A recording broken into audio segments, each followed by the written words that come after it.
प्यारे भक्तों, आज आप सभी श्रवण करेंगे भादो मास की शुक्रवार की व्रत कथा। शुक्रवार के व्रत करने और कथा श्रवण से सभी मनोकामना पूर्ण हो जाती है।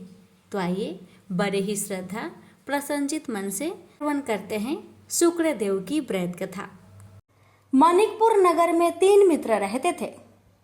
उनमें से एक काष्ट, एक ब्राह्मण और एक वैश्य था। वे तीनों हमेशा साथ साथ रहते थे। तीनों का विवाह हो चुका था। ब्राह्मण और काष्ट के लड़कों का गौना हो चुका था, लेकिन वैश्य पुत्र का नहीं। उसके दोस्त उसे अक्सर कहा करते थे कि तुम अपनी पत्नी को उसके मायके से क्यों नहीं लाते।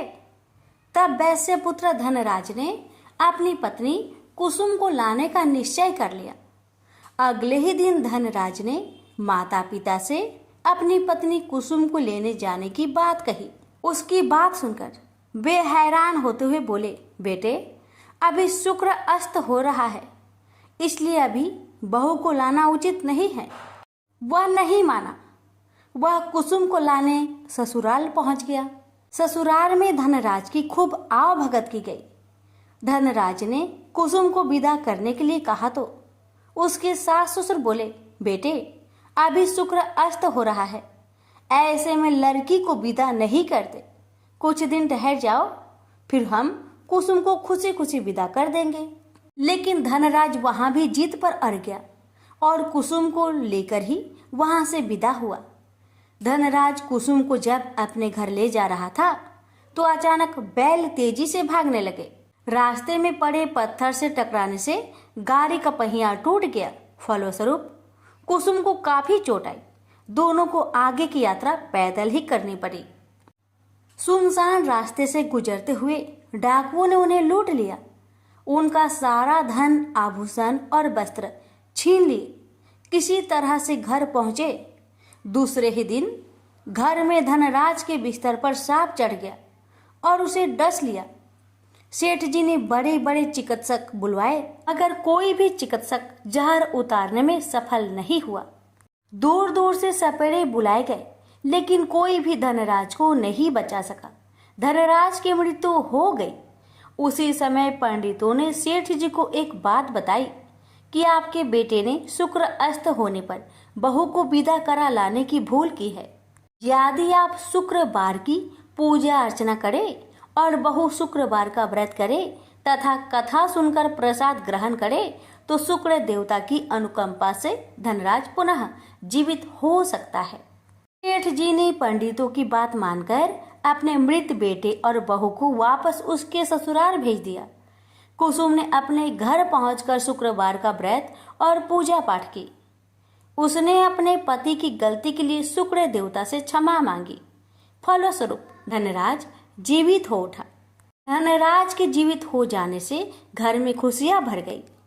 उधर धनराज के माता पिता ने बेटे के जीवित होने का समाचार सुना तो शुक्रवार का व्रत किया और गरीबों को अन्न, वस्त्र और धन का दान किया।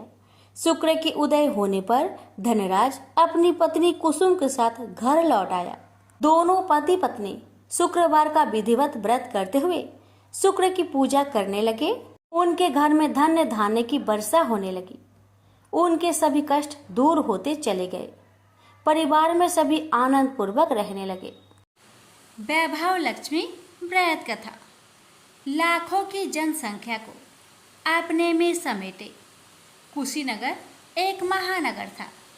जैसे कि अन्य महानगरों की जीवनचर्या होती है, वैसा ही कुछ यहाँ भी था। यानी बुराई अधिक, अच्छाई कम, पाप अधिक, पुण्य कम। इसी कुशीनगर में हरिवंश नामक एक सद्गृहस्थ अपनी पत्नी दामिनी के साथ सुखी संपन्न जीवन गुजार रहा था। दोनों ही बड़े नेक और संतोषी स्वभाव के थे। धार्मिक कार्य अनुष्ठानों में उनकी अपार श्रद्धा थी। दुनियादारी से उनका कोई विशेष लेना देना नहीं था। अपने में ही मगन गृहस्थ की गाड़ी खींचे चले जा रहे थे दोनों। किसी ने ठीक ही कहा है, संकट और अतिथि की आने के लिए कोई समय निर्धारित नहीं होता। कुछ ऐसा ही हुआ दामिनी के साथ, जब उसका पति हरिवंश न जाने कैसे बुरे लोगों की संगत में फंस गया और घर गृहस्थी से उनका मन उचट गया। देर रात शराब पीकर घर आना और गाली गलौज तथा मारपीट करना उसका नित्य का नियम सा बन गया था। जुए, राटे, रेस तथा वैश्यगमन जैसे बुरे कर्म भी कुसंगति के बदौलत उसके पल्ले पड़ गए। धन कमाने की तीव्र लालसा ने हरिवंश की बुद्धि हर ली और उसको अच्छे बुरे का भी ज्ञान न रहा। घर में जो कुछ भी था सब उसके दुर्व्यसनों की भेंट चढ़ गया। जो लोग पहले उसका सम्मान करते थे अब उसे देखते ही रास्ता बदलने लगे। भूखमरी की हालत में भिखमंगों के समान उनकी स्थिति हो गई। लेकिन दामिनी बेहद संयमी और आस्थावान तथा संस्कारी स्त्री थी। ईश्वर पर उसे अटल विश्वास था। वह जानती थी कि यह सब कर्मों का फल है। दुख के बाद सुख तो एक दिन आना ही है। अचानक एक दिन दोपहर के समय द्वार पे हुई दस्तक की आवाज सुनकर दामिनी की तंद्रा भंग हुई। अतिथि सत्कार के भय मात्र से उसकी अंतर आत्मा कांप उठी, क्योंकि घर में अन्न का एक दाना भी नहीं था जो अतिथि की सेवा में अर्पित किया जा सकता। फिर भी संस्कारों की ऐसी प्रबलता थी कि उसका मन अतिथि सत्कार को उद्धत हो उठा। उसने उठकर द्वार खोला, देखा सामने एक दिव्य पुरुष खड़ा था। बड़े बड़े घुंघराले श्वेत केश, चेहरे को ढके हुए लहराती दाढ़ी, गेरुए वस्त्रों का आवरण पहने उसके चेहरे से तेज टपक पड़ रहा था। आंखों मानो अमृत सी वर्षा कर रही थी। उस दिव्य पुरुष को देखकर दामिनी को अपार शांति का अनुभव हुआ और वह उसे देखते ही समझ गई कि आगत वास्तव में कोई पहुंचा हुआ सिद्ध महात्मा है। उसके मन में अतिथि के प्रति गहन श्रद्धा के भाव उमड़ पड़े और वह उसे सम्मान सहित घर के भीतर ले गई। दामिनी ने जब उसे फाटे हुए आसन पर बैठाया तो वह मारे लज्जा के जमीन में गिर सी गई। उधर वह संत पुरुष दामिनी की ओर एकटक निहारे जा रहा था। घर में जो कुछ भी बचा खुचा था दामिनी ने अतिथि की सेवा में अर्पित कर दिया, पर उसने इस पर कोई ध्यान नहीं दिया। बस दामिनी को यूं निहारे जा रहा था मानो उसे कुछ याद दिलाने की चेष्टा कर रहा हो।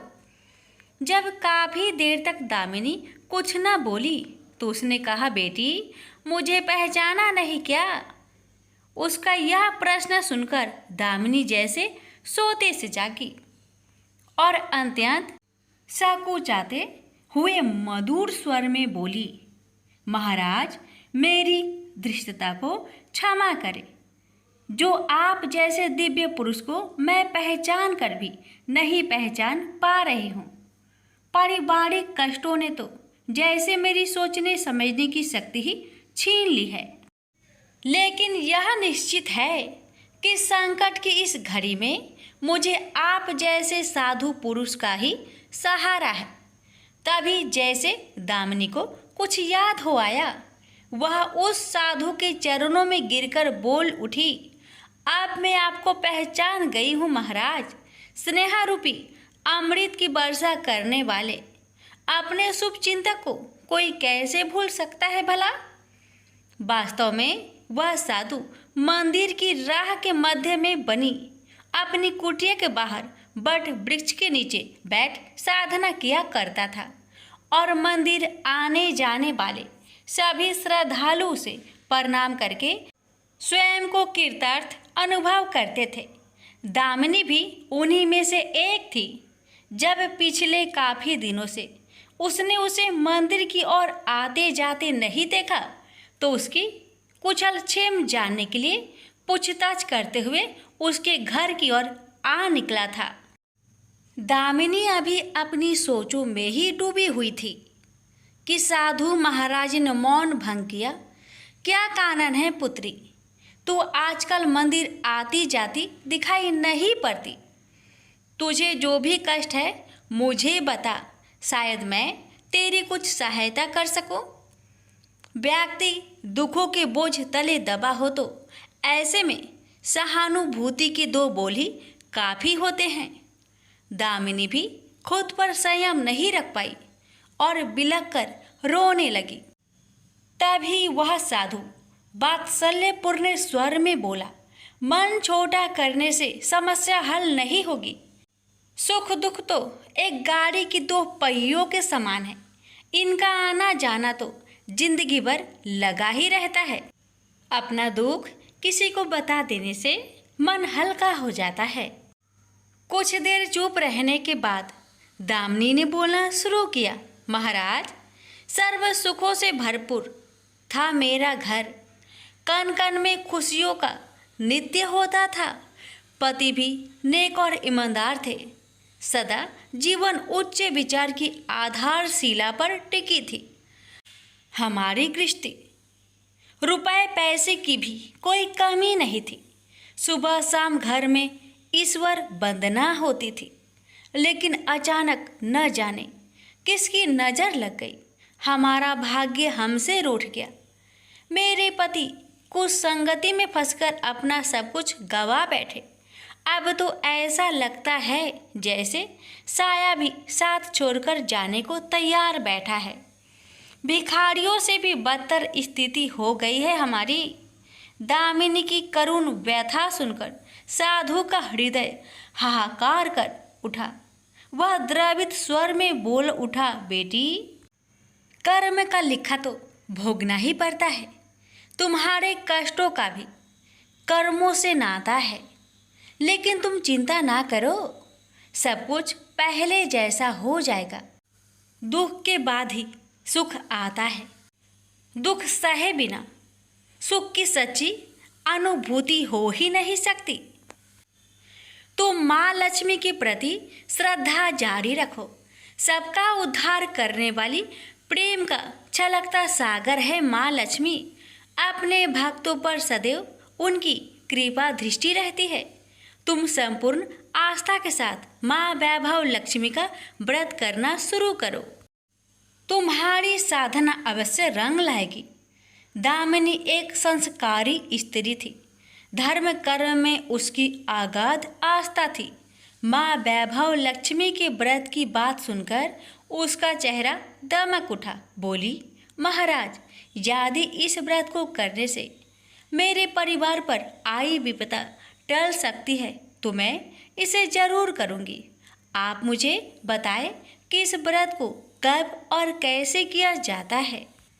साधु महाराज दामिनी की भक्ति भावना देखकर प्रसन्न होकर बोले, बेटी, सारे जगत का कल्याण करने वाली माँ वैभव लक्ष्मी के व्रत की विधि में जन कल्याण तुम्हें बता रहा हूँ। प्रत्येक शुक्रवार को यह व्रत किया जाता है। सर्वप्रथम जितने शुक्रवार को यह व्रत करना हो, उसका संकल्प लेकर माँ वैभव लक्ष्मी को मन ही मन प्रणाम करें। स्नान आदि से निवृत्त होकर स्वच्छ धवल वस्त्र पहनकर पूरब दिशा की ओर मुख करके आसन पर बैठे। सामने एक चौकी पर चावल की एक ढेरी लगाकर उस पर पानी से भरा कलश स्थापित करें, जो तांबे का होना चाहिए। कलश को कटोरी से ढक दे और उस कटोरी में कोई भी स्वर्ण भूषण रखे। सोना ना हो तो चांदी का आभूषण रखे, वह भी पास ना हो तो रुपए का सिक्का भी काम दे सकता है। शुद्ध घी का दीपक तथा अगरबत्ती जलाए और मन ही मन पूर्ण श्रद्धा के साथ माँ वैभव लक्ष्मी का जाप करते रहे। श्री यंत्र माँ लक्ष्मी का प्रिय यंत्र है, उसे सत सत नमन करें। श्री यंत्र उपलब्ध ना हो तो पुस्तक में दिए उसके स्वरूप से काम चल जाएगा। साथ ही माँ वैभव लक्ष्मी के सभी स्वरूप को नमस्कार करें। इनकी सभी छवियाँ पुस्तक में दी गई होगी। कटोरी में रखे गहने या रुपए पर हल्दी, कुमकुम तथा आछत अर्पित करें। कोई भी मिष्टान प्रसाद के रूप में रखे संभव ना हो पाए तो गुड़ या शक्कर से भी काम चल सकता है। फिर श्रद्धापूर्वक माँ की आरती करके 14 बार प्रेम सहित बोले, जय माँ वैभव लक्ष्मी। माँ वैभव लक्ष्मी मेरी मनोकामना पूरी करे, ऐसा संकल्प लेकर सच्चे मन से माँ से विनती करे। प्रसाद बांटे और स्वयं भी ग्रहण करे। दिन में एक बार स्वास्तिक भोजन करे। यदि संभव हो तो उपवास रखे। पूजा में रखा गहना या रुपए लाल कपड़े में लपेटकर सुरक्षित रख ले।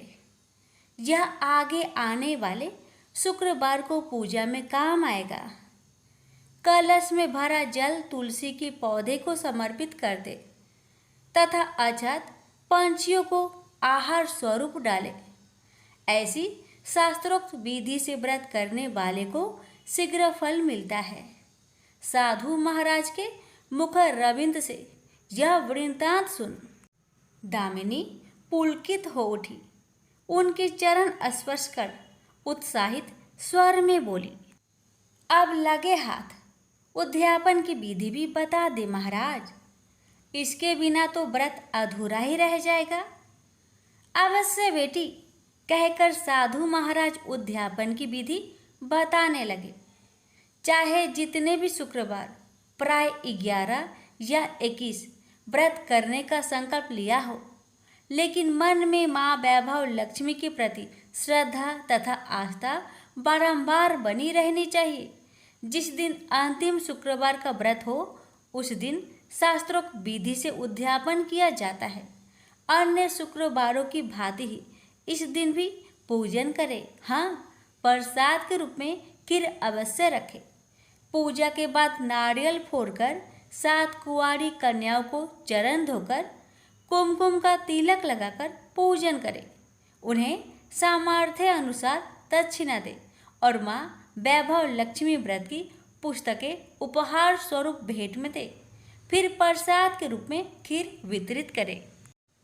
अब माँ वैभव लक्ष्मी के सभी स्वरूप को मन ही मन नमन करते हुए कहे, हे माँ, यदि मैंने शुद्ध तथा निर्मल हृदय से आपकी स्तुति करते हुए वैभव लक्ष्मी व्रत विधि विधान अनुसार पूर्ण किया हो तो मेरी मनोकामना अवश्य पूरी करना।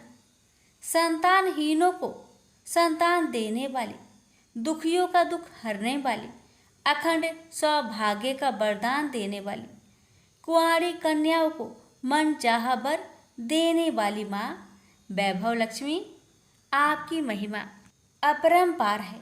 अपने हर भक्त की विपत्तियां हरकर उन्हें सुख समृद्धि प्रदान करना। साधु महाराज से वैभव लक्ष्मी व्रत का शास्त्रों ज्ञान प्राप्त करके दामिनी भाव विभोर हो उठी। उसे अपने भीतर एक अनोखे तथा असीमित आत्मबल का संचार होता महसूस हुआ। उसने भी माँ वैभव लक्ष्मी के 21 व्रत आते शुक्रवार से शुरू करने का संकल्प लेकर साधु महाराज को आदर सहित विदा किया और मन ही मन माँ वैभव लक्ष्मी का स्तुति गान करने लगी। 2 दिन बाद ही शुक्रवार आ गया। उससे पहली रात दुखों की मारी दामिनी ठीक से सो भी ना सकी। माँ वैभव लक्ष्मी के व्रत करने से उसकी समस्याओं का अंत हो जाएगा, यह सोचकर वह मुंह अंधेरी उठ बैठी और स्नान आदि कर स्वच्छ वस्त्र धारण किए। आसन पर पूर्व दिशा की ओर मुंह करके दामिनी ने अपने सम्मुख रखी चौकी पर चावल की छोटी सी ढेरी बनाकर उस पर तांबे का कलश रखा। लेकिन जब स्वर्ण भूषण रखने की बात आई तो धर्म संकट में पड़ गई। सारे गहने पति ने दुर्योधनों की भेंट चढ़ चुके थे। विवाहित स्त्री थी तो मंगलसूत्र भी उतार कर नहीं रख सकती थी और कोई गहना था नहीं। तभी उसे उन नन्ही पायलों का स्मरण हो आया जो उसने अपनी आने वाली संतान के लिए बनवाकर रख छोड़ी थी और पति की निगाहों से उन्हें बचाकर रखा था। उसने झटपट वह पायलें निकाली और गंगा जल से धोकर उन्हें शुद्ध करके कलश पर रखी कटोरी में डाल दिया। डिब्बे की तली में से बची खुची शक्कर निकालकर उसे प्रसाद के रूप में रखा और विधि अनुसार व्रत किया। सर्वप्रथम उसने अपने पति को प्रसाद दिया। आने वाला पूरा सप्ताह बड़े ही हंसी खुशी से बीता। बात बात पर झल्ला उठने वाला उसका पति अपेक्षाकृत शांत तथा संयत रहा। कोई मारपीट तथा कलेश घर में नहीं हुआ। इसे दामिनी ने माँ वैभव लक्ष्मी का चमत्कार समझा और मन ही मन उन्हें प्रणाम किया। माँ वैभव लक्ष्मी के प्रति उसकी आस्था और भी बलवती हो गई। इसी प्रकार शास्त्रोक्त विधि से दामिनी ने 20 शुक्रवार के व्रत पूरे कर लिए। इस बीच कई परिवर्तन हुए थे। उसका पति कुसंगति छोड़कर सीधी राह पर आ गया था और उसका कामकाज भी जमने लगा था। घर में यदि किसी चीज की बहुतायत नहीं थी तो कमी भी नहीं रह गई थी।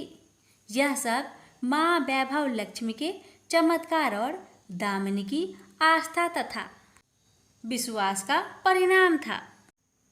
21वें शुक्रवार को व्रत का उद्यापन करना था।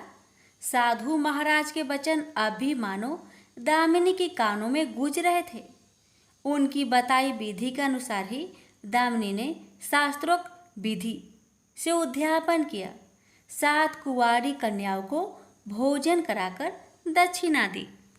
आसपास की सौभाग्यवती स्त्रियों में प्रसाद तथा माँ वैभव लक्ष्मी व्रत कथा की पुस्तकें वितरित की।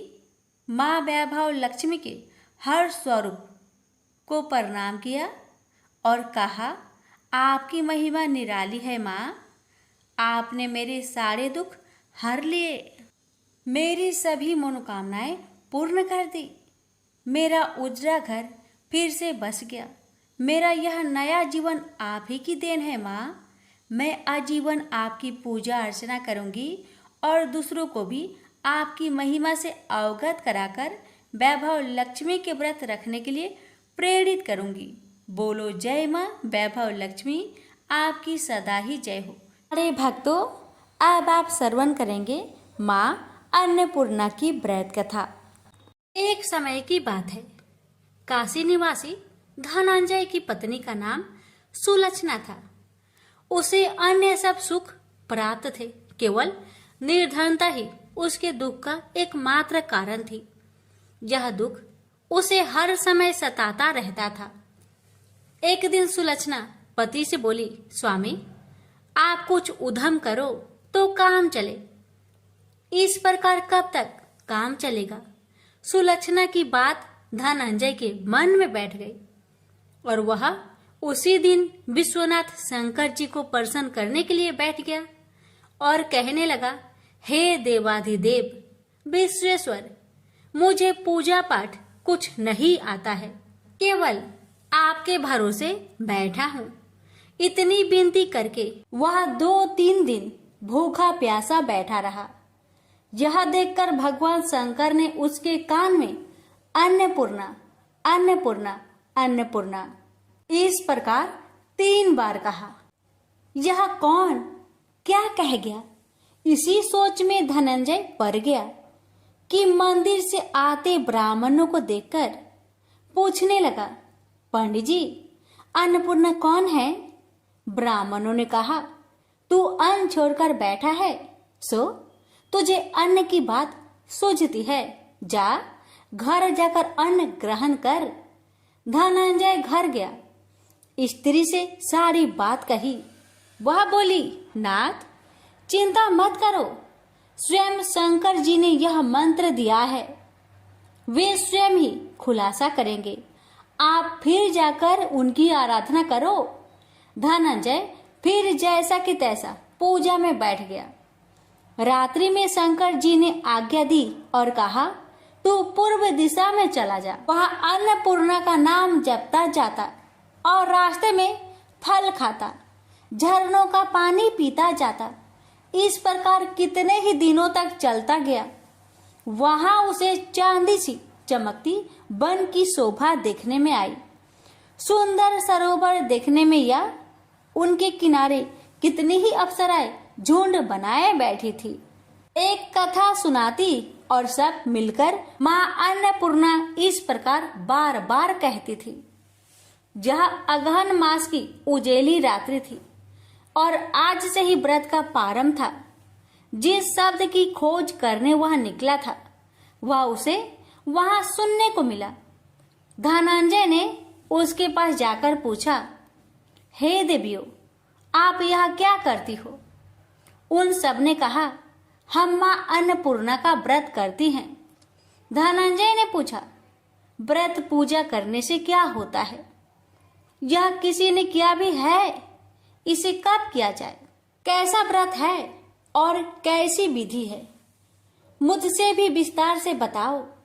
वे कहने लगी, इस व्रत को सब कोई कर सकते हैं। 21 दिन तक के लिए 21 गांठ का सूत्र लेना चाहिए। 21 दिन यानी न बने तो एक दिन उपवास करे, या भी ना बने तो केवल कथा सुनकर प्रसाद ले। निराहार रहकर कथा कहे, कथा सुनने वाला कोई न मिले तो पीपल के पत्तों को रख, चौपाड़ी या घृत कुमारी वृक्ष को सामने कर, दीपक को साक्षी कर, सूर्य, गाय, तुलसी या महादेव को बिना कथा सुनाए मुख में दाना न डाले। यदि भूल से कुछ पड़ जाए तो एक दिवस फिर उपवास करे। व्रत के दिन क्रोध न करे और झूठ ना बोले। धनंजय बोला, इस व्रत के करने से क्या होगा? वे कहने लगी, इसके करने से अंधों को नेत्र मिले, लुल्लू को हाथ मिले, निर्धन के घर धन आए, बाझिन को संतान मिले, मूर्ख को विद्या आए। जो जिस कामना से व्रत करे माँ उसकी इच्छा पूरी करती है। वह कहने लगा, बहनों, मेरे पास भी धन नहीं है, विद्या नहीं है, कुछ भी तो नहीं है। मैं तो दुखिया ब्राह्मण हूँ, मुझे इस व्रत का सूत दोगी? हाँ भाई, तेरा कल्याण हो, हम तुम्हें अवश्य देंगे। ले, इस व्रत का मंगल सूत्र ले। धनंजय ने व्रत किया। व्रत पूरा हुआ तभी सरोवर में से 21 खंड की स्वर्ण सीढ़ी हीरा मोती जड़ी हुई प्रकट हुई। धनंजय अन्नपूर्णा अन्नपूर्णा कहता जाता था।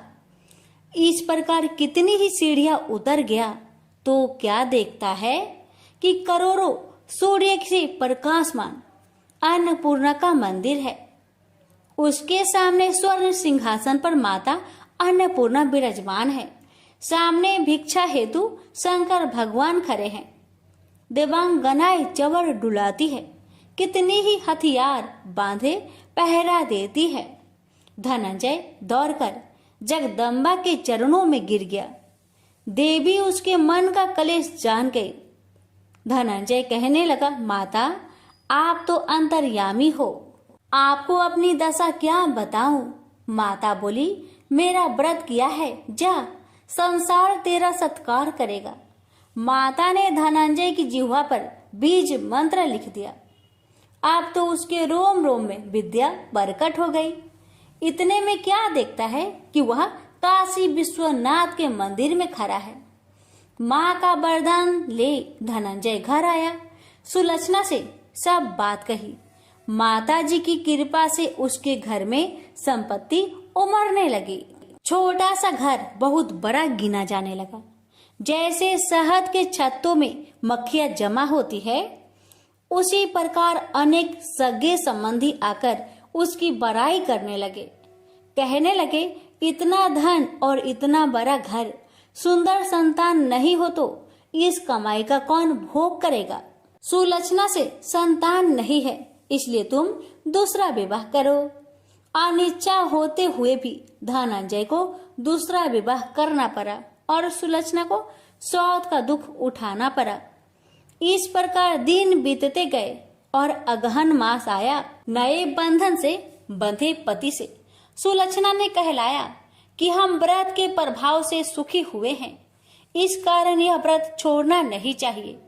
यह माता जी का प्रताप है जो हम इतने संपन्न और सुखी हैं।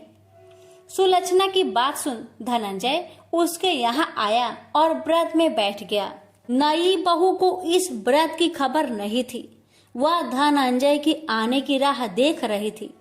दिन बीतते गए और व्रत पूर्ण होने में 3 दिवस बाकी थे कि नई बहू को खबर पड़ी। उसके मन में ईर्ष्या की ज्वाला दहकने लगी थी। सुलक्षणा के घर आ पहुंची और उसने वहां भगदड़ मचा दी। वह धनंजय को अपने साथ ले गई। नए घर में धनंजय को थोड़ी देर के लिए निंद्रा ने आ दबाया। इसी समय नई बहू ने उसका व्रत का सूत तोड़कर आग में फेंक दिया। अब तो माता जी का कोप जाग गया। घर में अकस्मात आग लग गई। सब कुछ जलकर खाक हो गया। सुलक्षणा जान गई और पति को फिर अपने घर ले आई। नई बहू रूठकर माता पिता के घर जा बैठी। पति को परमेश्वर मानने वाली सुलक्षणा बोली, नाथ घबराना नहीं, माता जी की कृपा अलौकिक है। पुत्र कुपुत्र हो जाता है पर माता कुमाता नहीं होती। अब आप श्रद्धा और भक्ति से आराधना शुरू करो, वे जरूर हमारा कल्याण करेगी। धनंजय फिर माता के पीछे पड़ गया। फिर वही सरोवर सीढ़ी प्रकट हुई। उसमें माँ अन्नपूर्णा कहकर वह उतर गया। वहां जा माता जी के चरणों में रुदन करने लगा। माता प्रसन्न होकर बोली, यह मेरी स्वर्ण की मूर्ति ले, उसकी पूजा करना, तू फिर सुखी हो जाएगा। जा, तुझे मेरा आशीर्वाद है। तेरी स्त्री सुलक्षणा ने श्रद्धा से मेरा व्रत किया है, उसे मैंने पुत्र दिया है। धनंजय ने आंखें खोली तो खुद को काशी विश्वनाथ के मंदिर में खड़ा पाया। वहां से फिर उसी प्रकार घर को आया। इधर सुलक्षणा के दिन चढ़े और महीने पूरे होते ही पुत्र का जन्म हुआ। गांव में आश्चर्य की लहर दौड़ गई। इस प्रकार उसी गांव के निसंतान सेठ के पुत्र होने पर उसने माता अन्नपूर्णा का मंदिर बनवा दिया। उसमें माता जी धूमधाम से पधारी, यज्ञ किया और धनंजय को मंदिर के आचार्य का पद दे दिया।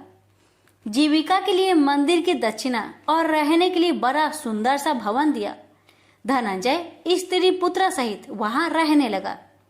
माता जी के चढ़ावे में भरपूर आमदनी होने लगी।